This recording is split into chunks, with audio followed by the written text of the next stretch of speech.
Patriot. സാധാരണ ഞാൻ കാണാൻ ആഗ്രഹിക്കുന്ന സിനിമകൾ അല്ലെങ്കിൽ റിവ്യൂ ചെയ്യാൻ ആഗ്രഹിക്കുന്ന സിനിമകൾ ഞാൻ FDFSഉം വൈകുന്നേരത്തേക്ക് 2 ടിക്കറ്റ് ഒരുമിച്ച് എടുക്കാറുണ്ട്. FDFS എടുക്കുന്നത് സ്പോയിലേഴ്സ് ഒന്നും കേൾക്കണ്ടെന്ന് വിചാരിച്ചിട്ടാണ്. ഇനി നല്ല സിനിമയാണെങ്കിൽ പെട്ടെന്ന് ടിക്കറ്റ് കിട്ടില്ലല്ലോ, അതുകൊണ്ടാണ് ഓൾറെഡി 2 ടിക്കറ്റ് കുറച്ച് മുന്നേ എടുത്തു വെക്കുന്നത്. പേട്രിയറ്റിന്റെ കാര്യത്തിൽ 2ാമത്തെ ടിക്കറ്റ് വേണ്ടിയിരുന്നില്ല, നഷ്ടമായി തന്നെ തോന്നുന്നു. പക്ഷെ ദൃശ്യം 3 അത് നഷ്ടമായിട്ടില്ല. ഈ സിനിമയുടെ ഡയറക്ടർ ജിത്തു ജോസഫ് സാറ് പറഞ്ഞ പോലെ തന്നെ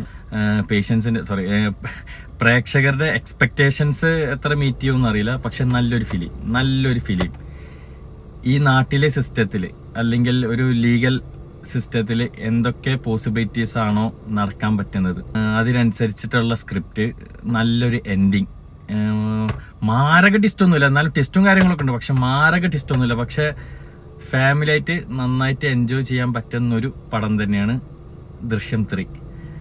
ടിക്കറ്റ് എടുത്തിട്ടില്ലെങ്കിൽ എന്തായാലും ഒരു വട്ടം കാണാൻ പറ്റുന്ന നല്ലൊരു ത്രില്ലർ.